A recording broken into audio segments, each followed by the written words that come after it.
हम भी कुछ गर्मी सह लें। यहाँ पर बहुत सुखवार हो गया है ना, धीरे धीरे सीते लगे यहाँ तेजी में एक पॉइंट से ठंडा में सर जोक के थोड़ा हाल से उतारना नहीं हुआ पर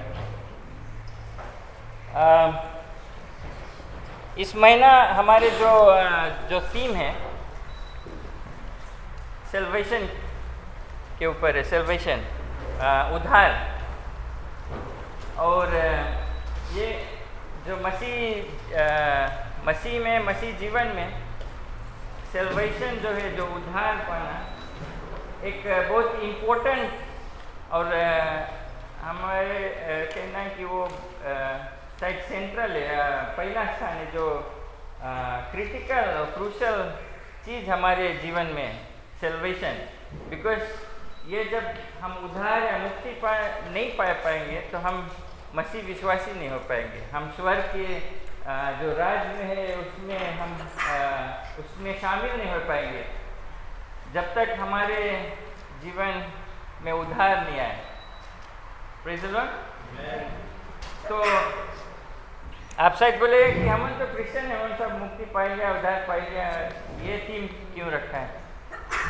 लेकिन हमें जानना पड़ेगा। कितने लोग हमारा चश्मा देखे? हमें तो आप लोग चश्मा देखता है, हमारा बात नहीं सुनता है। हम थोड़ा बुढ़ा हो गए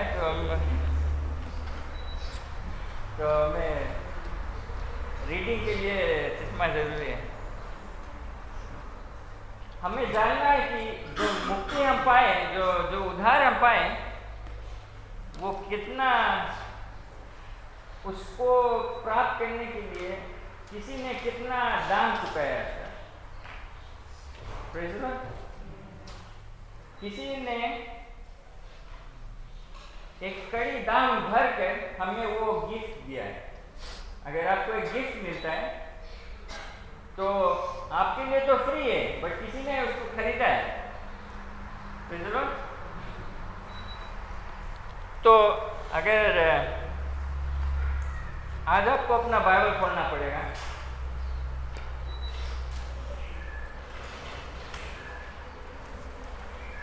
हिब्रूस इब्रानियों की किताब में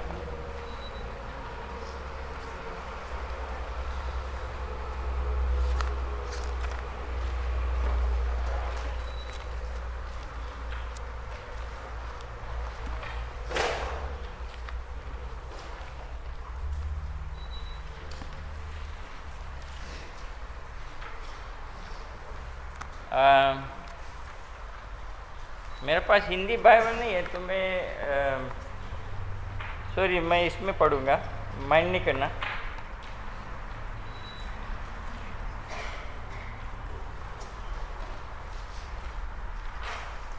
हिब्रूस इब्रानियों की किताब चैप्टर 4 और वर्स 14, चैप्टर 4 वर्स 14 से। इब्रानियों की किताब चैप्टर 4 वर्स 14। अगर आपको मिल गया, किसी के पास हिंदी बाइबल है, जोर से पढ़ना है।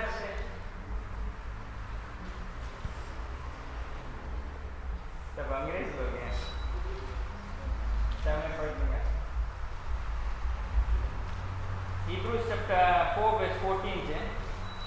सो जब हमारा ऐसा बड़ा महायाजक है जो स्वर्गों से होकर गया है, अर्थात परमेश्वर का पुत्र यीशु, तो आओ हम अपने अंगीकार को दृढ़ता से थामे रहे। वर्स 15, क्योंकि हमारा ऐसा महायाजक नहीं जो हमारे निर्बलताओं में हमारे साथ दुखी ना हो सके, वरन वो सब बातों में हमारी नाई परखा तो गया, तो भी निष्पाप निकला। वे 16, इसीलिए आओ हम अनुग्रह के सिंहासन के निकट हियाव बांध कर चले कि हम पर दया हो और यह अनुग्रह वो अनुग्रह पाए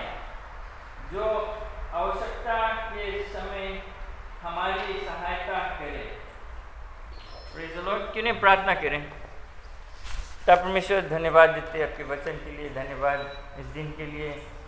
हम ये जो पहला संडे इस महीना का हम आकर याद कर सकते हैं, जो दाम आपने चुकाया हमारे रिहाई के लिए, हमारे जीवन के लिए, हमें अपना बेटा बेटी बनाने के लिए, उसके लिए हम धन्यवाद करते हैं पिता परमेश्वर।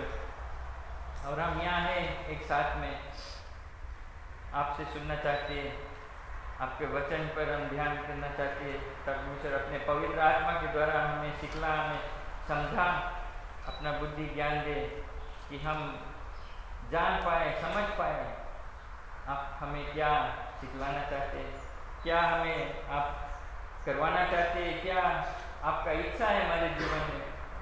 और पिता परमेश्वर ये प्रार्थना है कि जो दुष्ट के काम है वो तोड़ा जाए आज, कि हम और चीज़ पर ध्यान ना दें, सिर्फ आप पर ही ध्यान दें, आपका वचन पर जो आता है आपकी ओर से आता है, हमारे सबके जीवन के लिए हमें मदद करके हम उस पर चले। आपका वचन पर तेरा आशीष रहे यीशु मसीह के नाम से, आमीन। तो ये जो वचन आप शायद कई समय पढ़े होगे कि हमारे पास एक महायाजक है, और इसके समझने के लिए आपको पुराने नियम में जाना पड़ेगा कि ये महायाजक कौन है, क्यों है, और उसका जो जिम्मेवारी है, उसका जो कार्य क्या है। तो अगर आप जो उत्पत्ति है, जेनेसिस के किताब में अगर जाएंगे और आप अपने भी जाकर समय लेकर पढ़ना, और अगर आप चाहते हो तो रिसर्च करना। जब परमेश्वर ने पहला मनुष्य आदम और हवा को सिरजा, तो उस समय पाप नहीं था, सब ठीक था। और जब मनुष्य पाप किया, आदम और हवा उस फल को खाया जो परमेश्वर ने कहा नहीं खाना, जब उसको खाया तब वे पहचानने लगे क्या अच्छा है क्या बुरा है। उससे पहले वे नहीं जानते थे क्या बुरा है, राइट। जब वे पहचानने लगे तो क्या होता है कि वे पहचान लिए कि वे नंगे, कपड़े नहीं पहना, और वे शर्माने लगे, और क्या होता है वे छुप जाते हैं। ओके, आप जानते ही कहानी, वे छुप जाते हैं। क्यों? क्योंकि परमेश्वर आता है, हर शाम को वो आता है उनसे मेल मिलाप करने के लिए। और क्योंकि वे पाप किए, वे गड़बड़ी किए, क्या होता है वे छुप गए, क्योंकि वे जानते हैं परमेश्वर आएगा, और वे छुप गए। और ये जान लो कि पाप में है, अगर हम पाप में हैं तो वो पाप हमें परमेश्वर से दूर खींच के ले जाता है, करीब नहीं लाता है, उससे हम भागते, उसे छुपते हैं। तो यही चीज होता है जब आदम हवा, एडम और ईव जान गए कि वे पाप किए, वे लुकते थे, तो परमेश्वर आके उनको खोजा। और फिर क्या होता है, परमेश्वर चमड़ा ला के उसको एक कपड़ा बना के उनको देता है, उनको उनके जो नंगापन है उसको ढाकता है, राइट। तो चमड़ा कैसे आता है? चमड़ा है जानवर का, बिना जानवर को मारे बिना वो चमड़ा नहीं मिलेगा। तो वो पहला सेक्रीफाइस था, बलि चढ़ा, कि जो चमड़ा है ये जो व्यक्ति का जो नंगापन है, जो पाप है, जो बुराई है उसको ढाके, राइट। तो ये चमड़ा निकला मुझसे, परमेश्वर एक जानवर तो मारा, उसका चमड़ा निकाला, जैसे खस्सी के चमड़ा निकालते ना, आप लोग जानते हैं, तब वो कपड़ा बनाकर उनको ढाका। तो वही जो कॉन्सेप्ट है, कानून हो गया, क्योंकि परमेश्वर का कानून हो गया कि जब तक लहू बहेगा नहीं, पाप की क्षमा हो नहीं सकता है। जो पाप है उसको ढाके, कैसे ढाकेगा? बिना लहू से नहीं हो पाएगा। तो जब मूसा के समय जब ये कानून सब बना,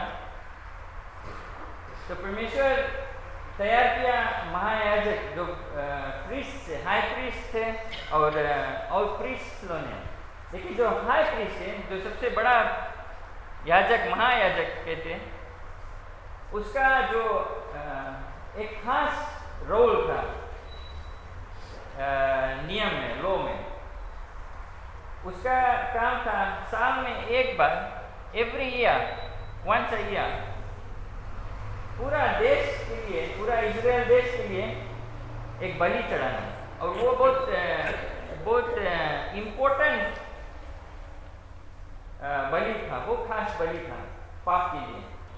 तो ये बलि सिर्फ साल में एक बार होता था।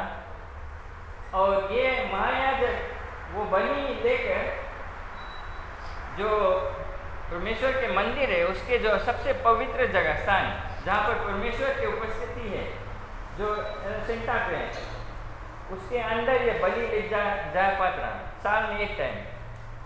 और अगर ये बलि में कुछ गड़बड़ी है, तो अगर ये महायाजक उस पवित्र स्थान में जाएगा, परमेश्वर का जो आग है उसको भस्म कर देगा, वो उसको मर जाएगा वहाँ, क्योंकि वो गड़बड़ी है, वो जो बलि में कुछ गड़बड़ी है। तो जो कानून के मुताबिक ये जो जानवर है उसमें एक को कलंक नहीं होना चाहिए, एकदम बिना बीमार के, बिना के चमड़ा दही में कुछ मार्क, एकदम परफेक्ट जो जानवर है, भेड़ है या गाय, जो बैल है। और ये महायाजक जो है, उसका पहला काम है, जो बलि चढ़ाएगा, 2-3 बलि देता है। पहला है इसको अपना पाप के लिए क्षमा मांगना है, बलि चढ़ाना है अपना पाप के लिए, राइट। तो जब ये महायाजक अपने आप को साफ कर लेगा लहू के द्वारा, बलि के द्वारा, परमेश्वर से क्षमा मांग लेगा, तब फिर दूसरा बलि रहेगा जितने लोग हैं जो इजराइल देश के लिए, इजराइल जो पूरा देश, जितने लोग हैं इजरायली लोग, उनके लिए दूसरा बलि चढ़ेगा। तो ये महायाजक परमेश्वर से उनके लिए क्षमा मांगेगा। और जो लहू है इसका, वो पवित्र स्थान में ले जाकर परमेश्वर के सामने छोड़ेगा। और ये जो बलि है उसको ले जाकर रखेगा। और अगर परमेश्वर को स्वीकार हुआ, तो जब महायाजक बाहर आ जाएगा, तो परमेश्वर का जो आग है उसको आकर भस्म कर देगा, जो बलि है उसको भस्म कर देगा। लेकिन एक खास चीज होता है, ये बलि होने से पहले, जानवर को मारने से पहले ये याजक, महायाजक क्या करता है, चाहे अपने पाप के लिए या देश के पाप के लिए, वो अपना हाथ उस जानवर पर रखता है, दिखलाने के लिए कि सारा पाप, मेरा पाप, पूरा देश का पाप इस जानवर के ऊपर आता है।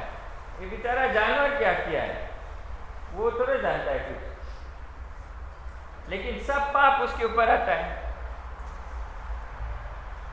और वह जानवर का बलि चढ़ाया जाता है, उसका लहू और कानून के मुताबिक कई चीज किया जाता है। तब परमेश्वर का जो क्षमा है इस महायाजक के ऊपर आता है, और देश जो इजराइल के लोग हैं उसके ऊपर आता है। तब परमेश्वर उसको स्वीकार करता है, तब लोग का पाप क्षमा होता है। तो ये जो हाई प्रीस्ट है, महायाजक, उसका वही काम है, और बहुत इम्पोर्टेंट काम है, क्योंकि ये महायाजक को अलग रहना है, और कोई नहीं सकता ये काम करे, क्योंकि और कोई करेगा वो जो सेक्रीफाइस है, बलि, वो स्वीकार नहीं होगा। तो आप देख सकते हैं कि जो महायाजक है उसका एक खास कार्य, इसका रोल बहुत इम्पोर्टेंट है उस समय। और क्या होता है, हर साल ये होना है। तो अगर साल में अगर तुम पाप करा, मर गया, तो गड़बड़ाई फिर ना, बलि करने से पहले मांगा पड़ेगी आपके। तो साल में एक समय होता था, और कई लोग डिफरेंट सेक्रीफाइसेस रहता था, लेकिन ये खास सेक्रीफाइस होता था। तो परमेश्वर, बट इसमें एक कमी था, ये जो बलि, जो अटोनमेंट कहते थे उसको, पाप की क्षमा के लिए जो बलि चढ़ा था, उसमें एक कमी था, क्योंकि ये जो बलि चढ़ता है, जो लहू बहाया जाता है, वो सिर्फ पाप को ढांकता था, राइट, सफा नहीं करता था। समझा? अभी रग उठाए नीचे गड्ढा नहीं, वैसे ऊपर से वैक्यूम हो जाए, बट कोई ऐसे उठाए कि कोई इसके नीचे नहीं सफा करे, राइट? समझा आपके मीन कहता है? तो जो लहू है हमारे पाप को ढांक लेता है, साफ नहीं कर पाता है, क्योंकि एक मनुष्य जो पापी है वो बलि चढ़ाता है। महायाजक पहले अपने पाप को परमेश्वर से क्षमा मांगता है, फिर दूसरों के लिए करता है। तो परमेश्वर के लिए एक परमानेंट सॉल्यूशन जरूरी था, जो हर समय के लिए एक बलि कंप्लीट नीडेड था, कि एवरी टाइम नहीं करे कोई। तो महायाजक से पवित्र और बिना पाप ना पर्सन कौन सकता रहते? परमेश्वर खुद, राइट? ऐसे समझ लो कि हम किसी को काम दिया करेंगे, सफा कर देना, बट हमारा मनपसंद की सफा नहीं हुए, राइट? हमारा वाइफ हो, हम खटिया बिछाई चल जाएगा, वो फिर एक दीची सेट के हमारा कल जिसे कर देता है, उसके लिए और मांगे, एक तो रिंकल नहीं मांगो बेटा, नीचे के लिए। तो परमेश्वर तो हम ऐसे कहता है कि कोई और कह चल हमारा मनपसंद के लिए, तो हम अपने जगह फिर अच्छे करेगा, राइट? हम बर्तन धोए रहे, वो आई थोड़ा देर में सूंगी कि अच्छे धोया कि नहीं, ऐसे करे। तो परमेश्वर के लिए जो महायाजक था वो बलि इनफ नहीं रहा, वो खाली ढांकता था। तो वो कहा मैं खुद जाता हूँ अपने बलि चढ़ाने के लिए। समझा? समझे? राइट? तो परमेश्वर अपना पुत्र के भेजा, क्योंकि जो महायाजक है उसको एक मनुष्य होना था, राइट? एक मनुष्य जो परमेश्वर और जो मनुष्य उसके बीच में खड़ा है, जो यहाँ के पाप लिख जाए परमेश्वर के पास और बोले कि इनको क्षमा कर दो, क्योंकि इन्होंने सब जो बलि चढ़ाना था, जो नियम के मुताबिक सब चीज कर रही से, इनको क्षमा कर दो। तो परमेश्वर वहां से क्षमा दे लोग के लिए। तो बीच में एक मनुष्य जरूरी था, परमेश्वर और बाकी मनुष्य के रिश्ता को ठीक करने के लिए। तो परमेश्वर यीशु मसीह को भेजा मनुष्य बनने के लिए, क्योंकि वो बीच में खड़ा है मनुष्य और परमेश्वर के, राइट? और क्योंकि यीशु मसीह परमेश्वर है और मनुष्य भी है, उसमें पाप नहीं है, तो उसको अपने पाप के लिए क्षमा नहीं मांगना है। समझा? और वो खुद महायाजक होकर अपने आप को खुद बलि पर चढ़ाया, अपने आप का खून जो पवित्र लहू है, जिसमें कोई दोष नहीं था, इनोसेंट ब्लड, वो लेके परमेश्वर के पास ले गया, हमारे लोग के क्षमा कर दो। परमेश्वर को उस पवित्र लहू लेकर और कोई चॉइस नहीं रहा माफ करने के। समझा? राइट? तो इसी कारण इब्रू जो पद हम पढ़े कि जो महायाजक है, जो स्वर्गों से आया, वो यीशु मसीह का पुत्र है, सन ऑफ गॉड, सॉरी परमेश्वर का पुत्र है यीशु मसीह।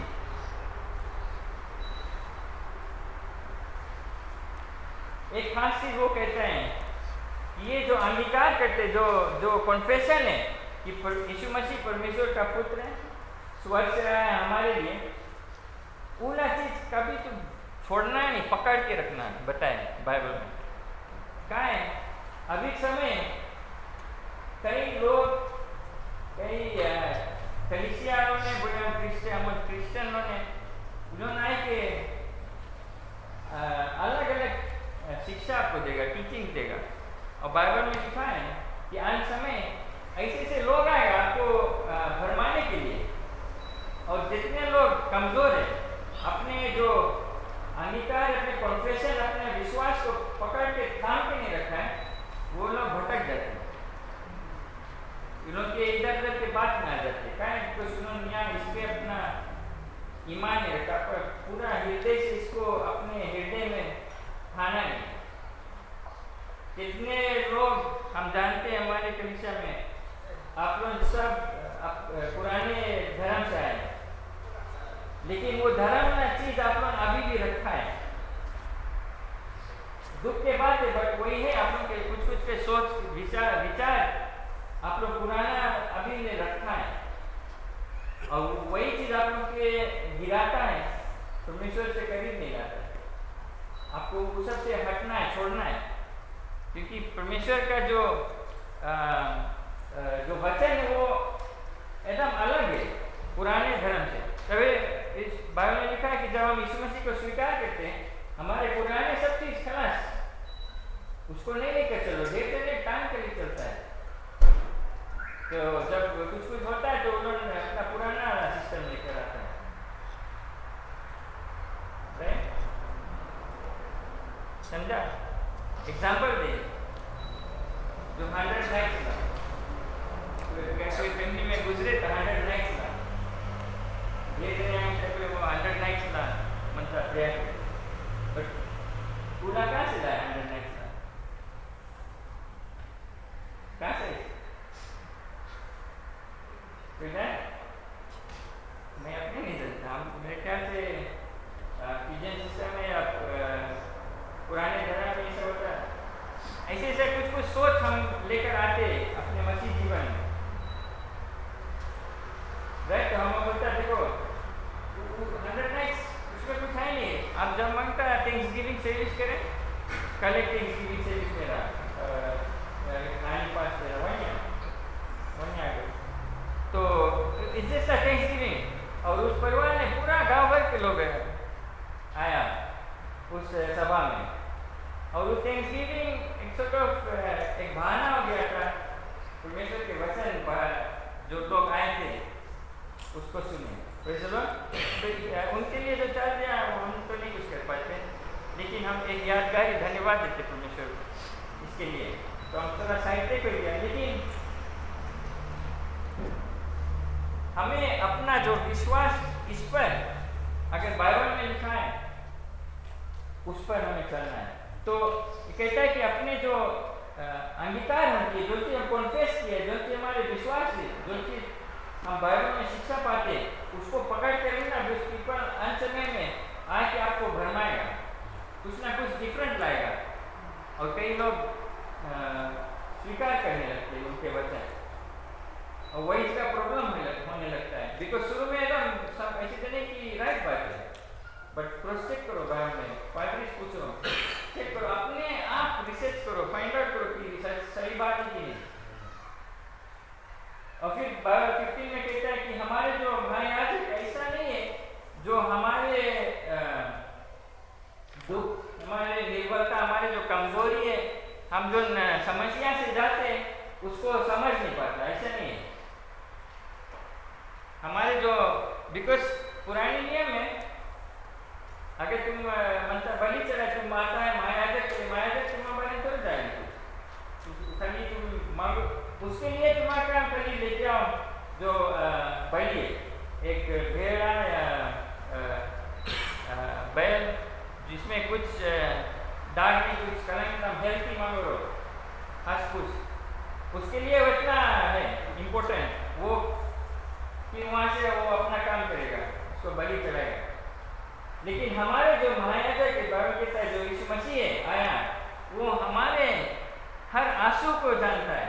बाइबल कहता है हमारे एक एक बार गिन के रखा है, वो जानता है कब गिरे कब नहीं।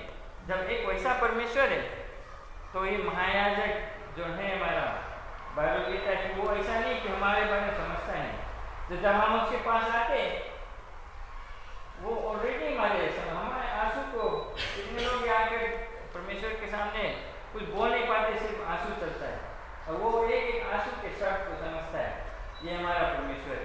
Praise the Lord.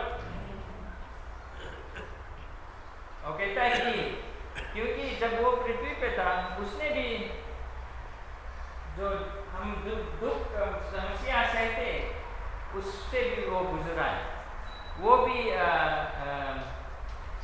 टेम्प हुआ, उसको भी टेम्प को क्या कहते हैं,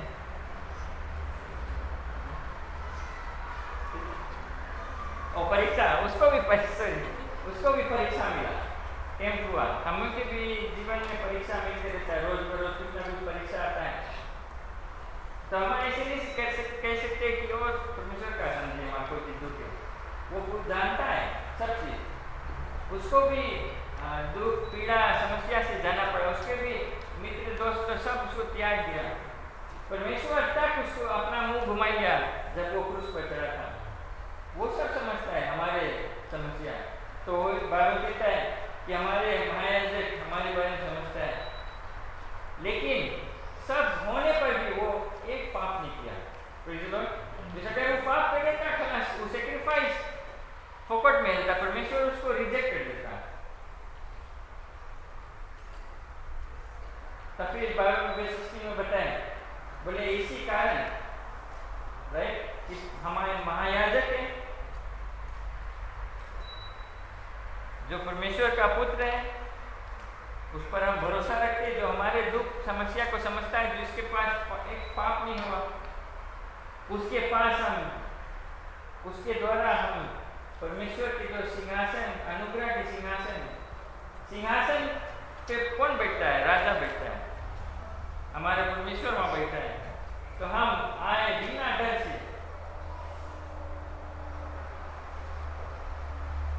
और वहां पर हमें कृपा मिलता है और हमें अनुग्रह मिलता है जब हमें जरूरी पड़ता है। Praise the Lord. क्योंकि जब यीशु मसीह क्रूस पर मरने से पहले जब उसने कहा जो काम के लिए हम आया था, जो परमेश्वर तुम्हारा इच्छा था, जो कानून के मुताबिक जितना चीज करना था महायाजक को, उस प्रोसेस रहा, सब पूरा हुआ। यीशु मसीह का ये समाप्त पूरा हो गया। जब वो सर झुकाया तो जो परमेश्वर का जो मंदिर के जो पर्दा था, जहाँ उसके अंदर महायाजक फिर साल में एक समय जा पाता था, उसके कपड़ा में रस्सी बांध के इसके अंदर भेजा जाता था, क्योंकि अगर परमेश्वर इसको मार दिया तो उसको खींच के निकालना, जिसको ये जा नहीं सकता भीतर।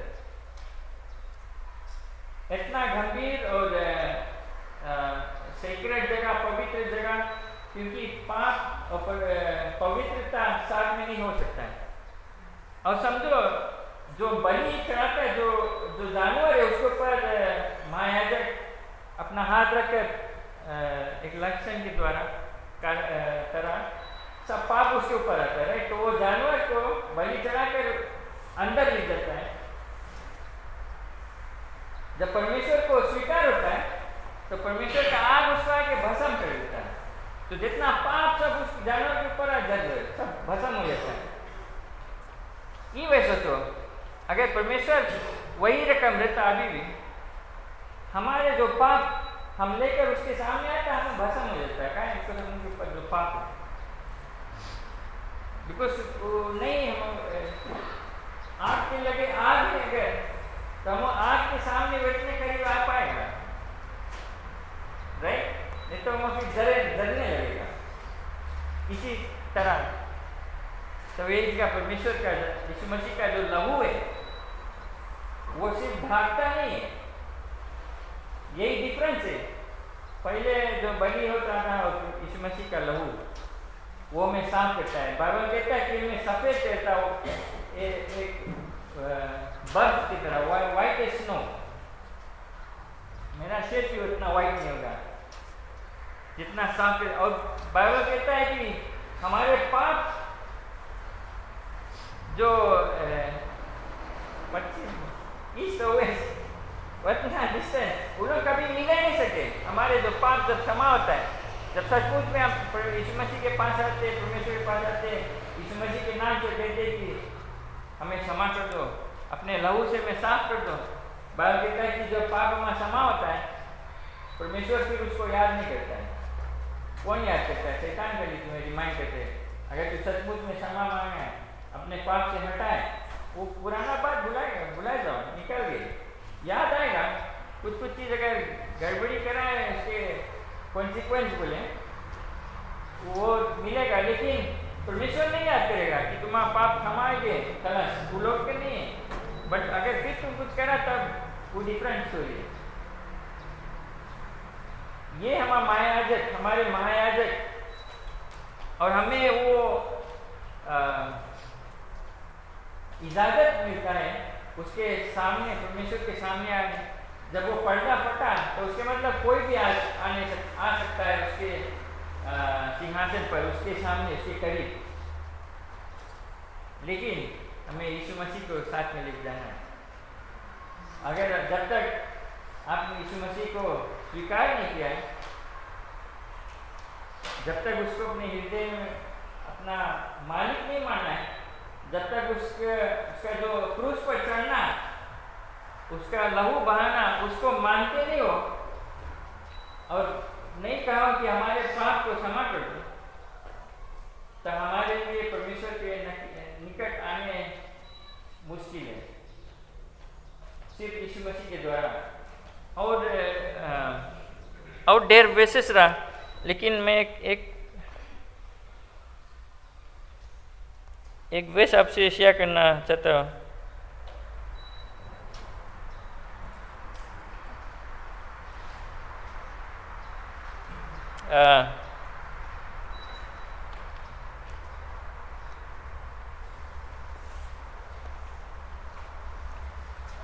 सॉरी, मैं वेश लूज के दिया, लेकिन उसमें कहता है कि एक ही व्यक्ति जो माया रखा एक ही समय के लिए, बिकॉज जब पाप आया, एक टाइम पाप पे एडम और एक टाइम पाप करी, दुनिया में पाप करी। यीशु मसीह एक सेक्रीफाइस, उससे पहले महायाजक नियम में, पुराने नियम में every year almost different sacrifice होता रहा, एवरी डे एवरी वीक कुछ ना कुछ डिफरेंट सेक्रीफाइस होता रहा, कितना जानवरों को मारा जाता था। लेकिन यीशु मसीह आकर एक और आखिरी बार बलि चढ़ाया, पवित्र बलि, परफेक्ट सेक्रीफाइस। उसके बाद एक को सेक्रीफाइस नहीं नीडेड रहा, एक को बलि और नहीं नीडेड रहा। हमें सिर्फ उस पर विश्वास, भरोसा रखना है। Praise the Lord.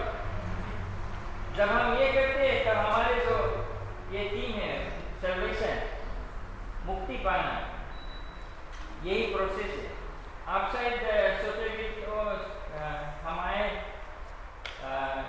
किसी ने हमें पुकारा कि आओ यीशु मसीह को स्वीकार करो, मैं आया और उसने एक प्रेयर कराया हमसे कि मैं पापी हूँ, मुझे क्षमा कर, तू परमेश्वर का पुत्र यीशु, और मेरे अंदर आओ और मेरा जीवन का मालिक बन जाओ। आमीन। धीरे धीरे वो करके और मुक्ति पाया, वही प्रोसेस है।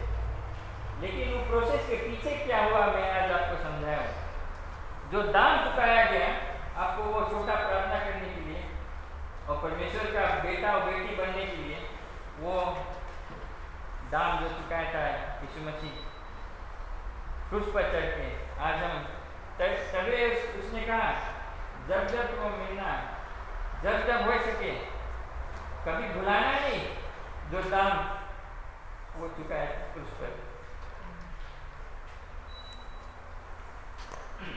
दाऊद ने कहा, राजा दाऊद बोले, हम परमेश्वर के पास ऐसा कुछ नहीं लाऊंगा जो मुझे कुछ दाम नहीं चुकाना पड़ा। धीरे धीरे परमेश्वर के पास अपना प्राइज या सेक्रीफाइस या कुछ लाते हैं जो उन पर कुछ असर नहीं पड़ा है। से लूज सेंग जब बोलते ना, मोटर में से कोई पड़ा है लूज सेंग, वो हेराई भी में असर नहीं पड़ी। ऐसा सेक्रीफाइस दाऊद बोले हम नहीं मनता लावे, हम मनता ऐसे लावे जो हमें काटे, हमें कुछ दाम भरना पड़ा, कुछ मेहनत करना पड़ा, कुछ पसीना निकाला, कुछ लहू बहाना पड़ा कि परमेश्वर ये मुफ्त को नहीं, हाँ कुछ लाया हो जो जिसमें वजन है, कुछ मैं अपना में से कुछ चीर कर लाया हूँ तुम्हें देने के लिए। ऐसा सेक्रीफाइस जब हम परमेश्वर के पास लाते हैं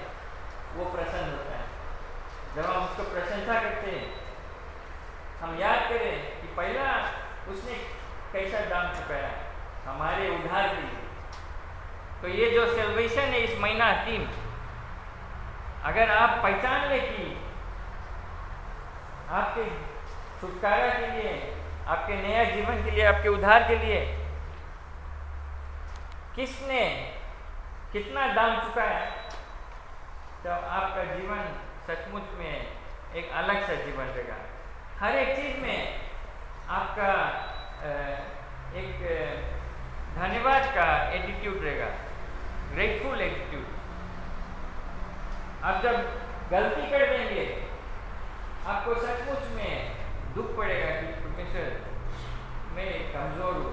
जब आप उसके पास आएंगे आप ऐसे घमंड में से नहीं आएंगे, आप रियलाइज करेंगे कि उसने हमें परमेश्वर के सामने आने के लिए क्या दाम चुकाया था। आप ये जो चीज़ मैंने आपको कहा है इस पर आप जाकर सोचे, ध्यान दें। ये मेरा विनती आपसे, ये भुलाना नहीं। जब आप ये सब अपने मन में, अपने दिमाग पीछे रखेगा और जब आप कम्युनियन लेगा आपके आंसू रुकेगा नहीं। आपके लिए ये जो जूस और रोटी तोड़ के देते हैं वो घड़ू हो जाएगा, क्योंकि आप जानेंगे वो कितना बोझ से दबा हुआ है, कितना पीड़ा उसमें, कितना। आप लोग फोटो में देखिए यीशु मसीह का कपड़ा है, वो तो नंगे हो रहा, असली में वो नंगे क्रूस पर टंगा था। उतना सब नहीं, वो हमारे लिए किया है और हम उसको कैसे स्वीकार करते हैं। जब बाइबल कहता है कि हम उसके सामने बोल्डली आवे बिना डर से, उसके मतलब नहीं से हम बेमतलब के और केयरलेसली ऐसे आते हैं, लेकिन वो कहता है कि बिना डर से, क्योंकि यीशु मसीह तुम्हें साथ में लेकर रहता है। तुम्हें डरने का काम नहीं, क्योंकि जो परमेश्वर का जो न्याय है, जो दंड है, जो आग का जो सामर्थ्य, वो तुम्हें भस्म नहीं करेगा। क्यों? क्योंकि यीशु मसीह तुम्हारे साथ आता है, वो सब चीज संभालता है। इसलिए जब आप प्रशंसा करते हैं, जब वर्शिप करते हैं, यीशु मसीह को धन्यवाद दो कि उसने क्या किया हमारे उद्धार के लिए। Praise the Lord. खड़े जाएं।